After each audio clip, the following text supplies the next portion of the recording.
Hello to my studio teacher friends.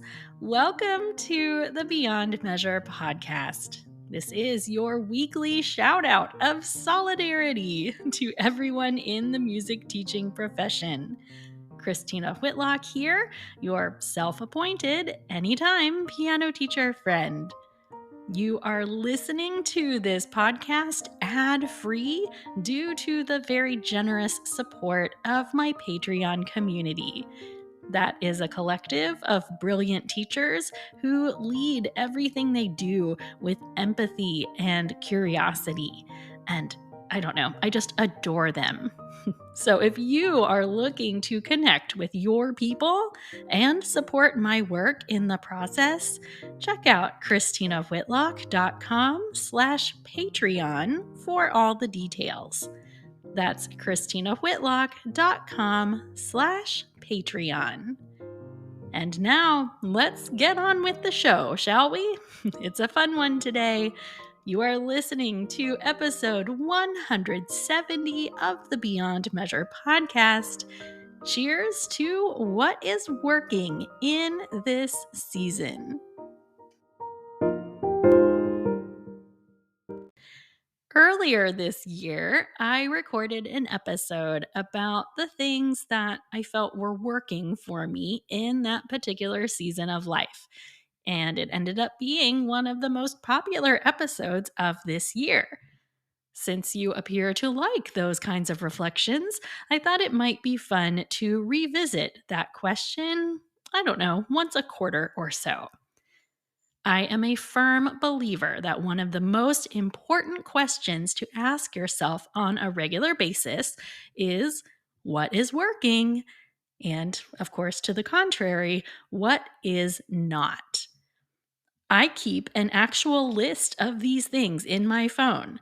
And I also keep a written record of studio related things on my weekly reflections printable, which is a free download that's available on my website. I am going to share a few things today that are working for me in this season. And I think there are some good lessons to learn from my list.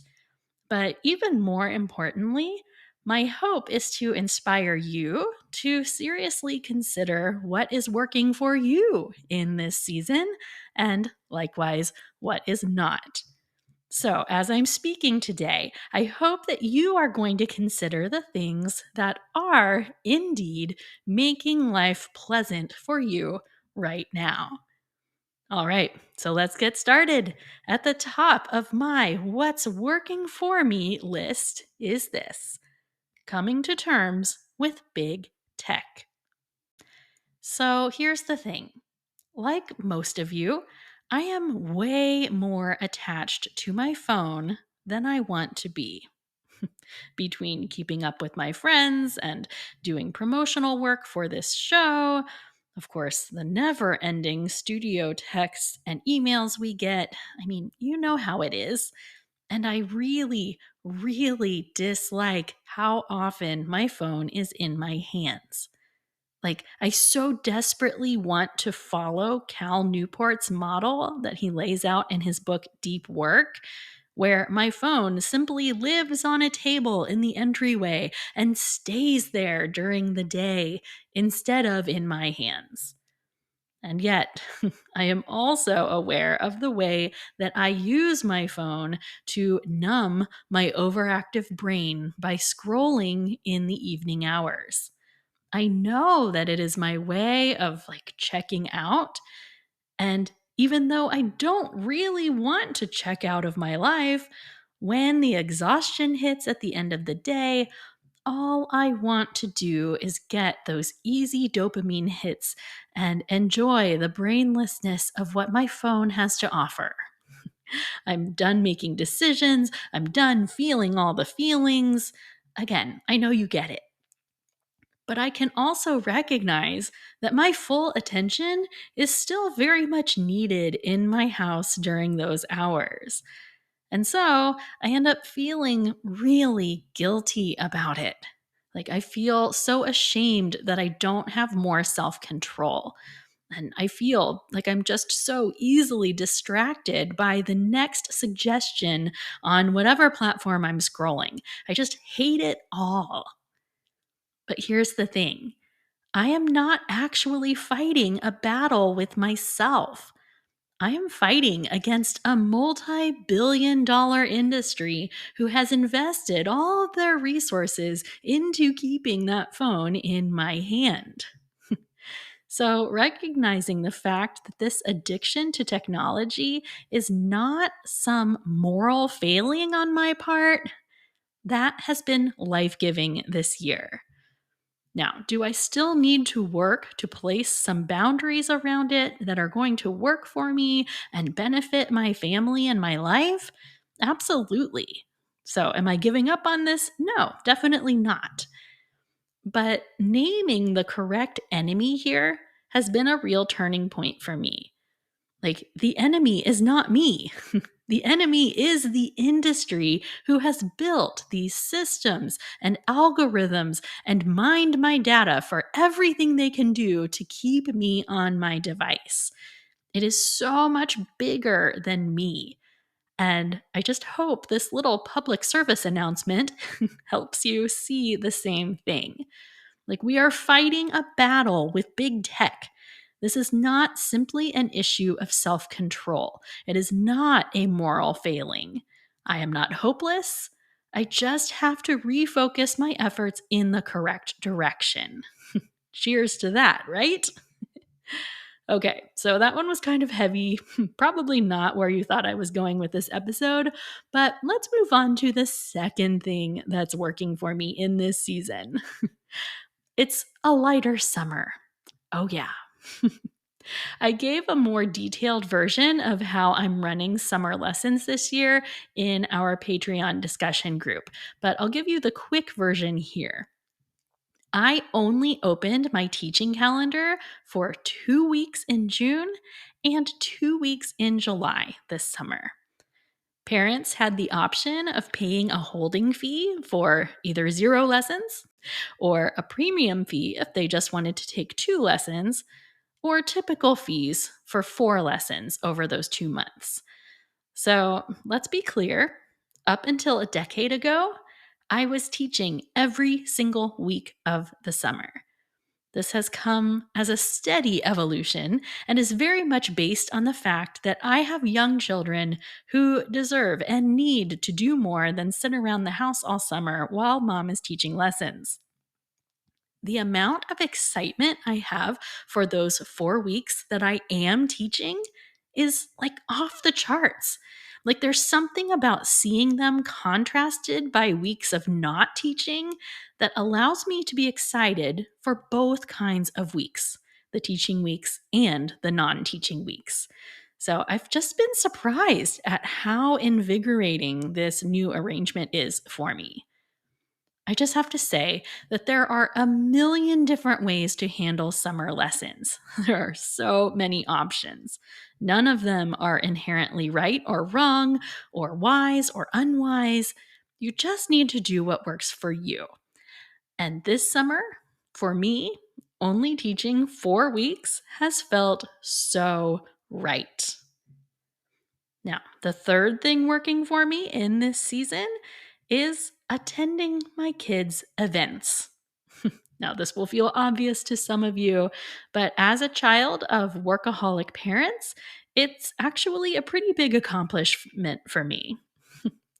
When Michael and I first got married, and as we had our first child and then our second, I really held a core belief that my family life needed to conform around my business.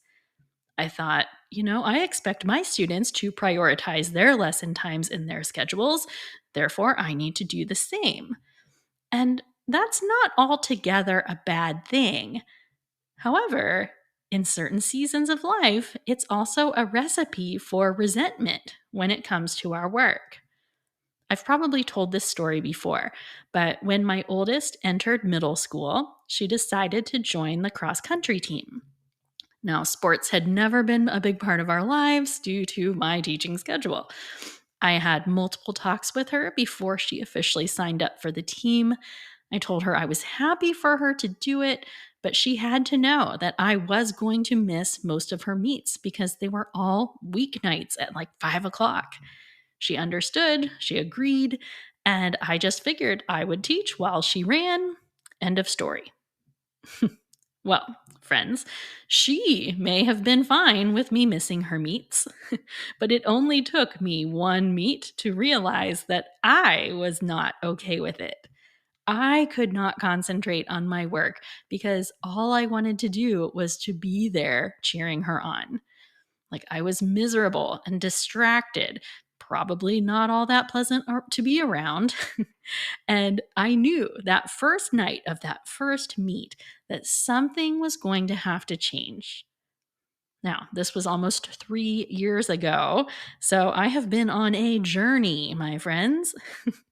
I am happy to report that this year, between cross country the past fall, track season this past spring, and then 2 seasons of soccer for my youngest, I did not miss a single event.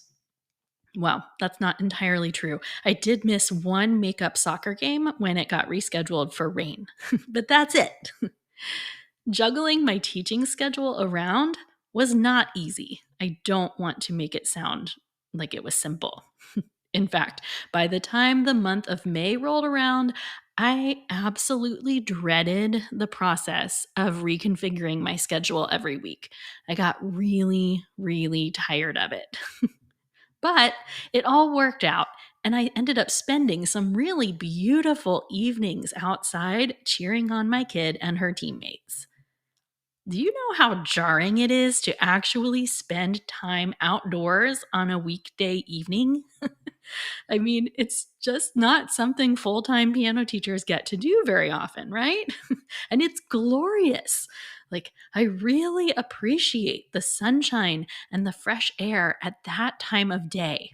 It was kind of mind blowing. So, at our last track meet of this season, one of the team moms even grabbed my arm and she said, I can't imagine how you've been able to make it to every single meet this year, but I was just telling my husband last week that you are committed. She said, I know how difficult this must be with your teaching schedule, but I really think it's great that you've made it happen. I gave her like the biggest hug and seriously almost cried because I was like, oh, somebody noticed. It has been hard. And it's probably needless to say that I know being there has meant the world to my daughter also. So even though she agreed to this original plan of my not being at her events, we all know it's much better for her emotional security to know that I was indeed cheering her on from the stands. I will also say my husband has busted his tail to be at every one of these events also, so including that soccer game that I missed. So I'm going to give us both accolades on this one. So, I have to offer a quick disclaimer here.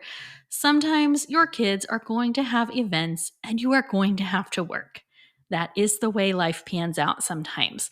So, I'm not trying to add any kind of guilt to your plate if you find yourself juggling your own schedule and maybe parenting woes. Kids are resilient and they can handle some of this stuff. In our situation, this was really more about me and my emotional needs.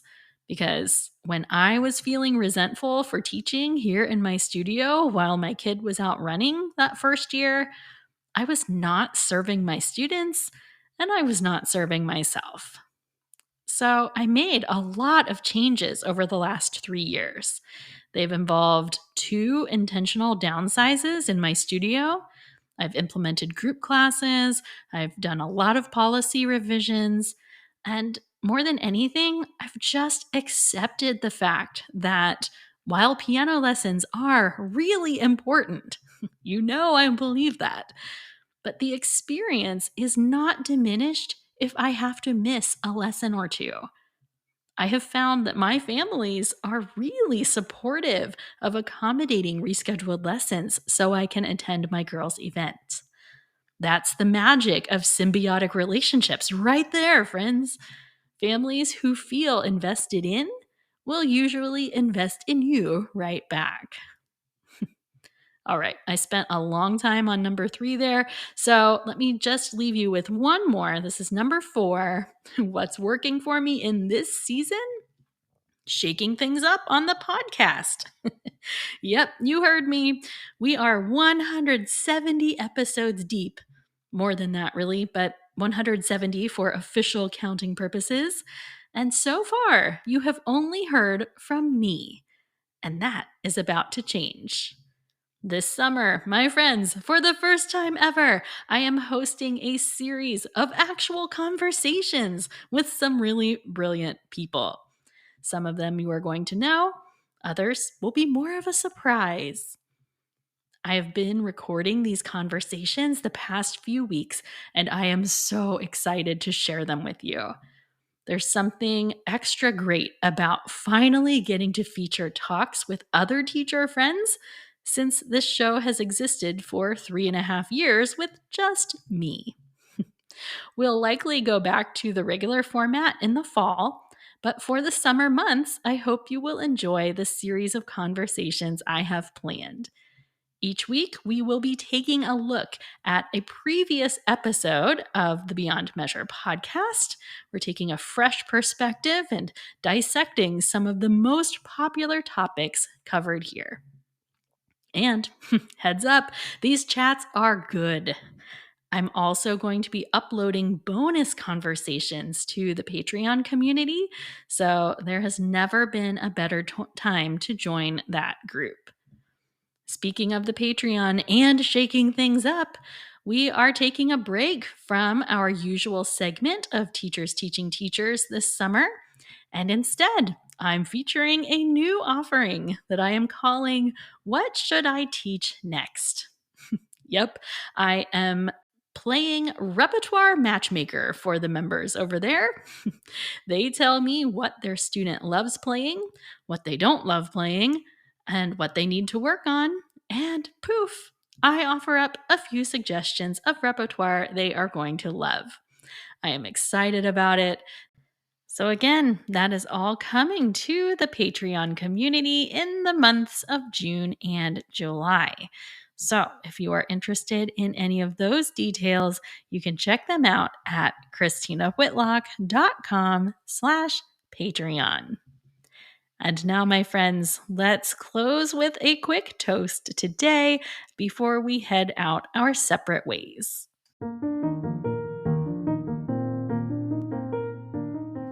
Studio music teacher friends from all around the world, today I am challenging you to name all the things that are working for you in this season.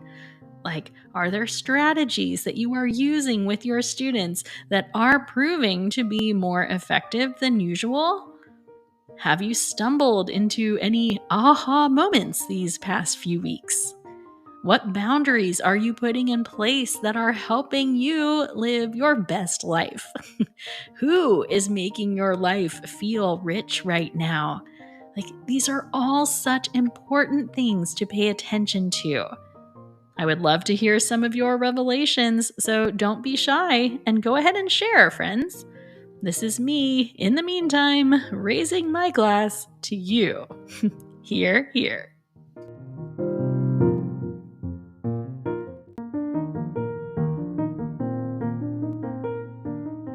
Okay, that's it for today, friends. I hope you have enjoyed my list of things that are working for me right now. I will be sharing the opposite list if you happen to be curious what is not working for me in this season in this week's One Thought Thursday e-letter. So if you are not subscribed to One Thought Thursdays, this is a really good week to get on that list, get all the juicy information. You can head to christinawhitlock.com/subscribe and get yourself on that list. If you would like to share what is working for you in this season, feel free to leave me a voicemail. You can do so by clicking the link in the episode notes for this show. And speaking of voicemails, let's give a shout out to Lynn Leach, who I'm going to name as our teacher friend of the week. Woohoo! Lynn Leach sent me a voicemail a few weeks ago thanking me for my episode about lessons learned from Taylor Swift. She thanked me for helping her remember that these connections are so much less about the music and so much more about the student relationships we are forming. I couldn't agree more. So, Lynn Leach, congratulations on being named Teacher Friend of the Week. Thanks for your voicemail. I really loved hearing from you. All right, friends, I will be back in your ears next Monday with our first summertime chat of this season. It's a great conversation with a mystery guest, and we revisit episode number 5 of this podcast. Cheers to the quiet ones. I know you all love troubleshooting our interactions with those quiet students, so you can head back to the archives, check out episode 5, and then I will see you next week with a guest. Okay, friends, it's exciting. Onward and upward indeed.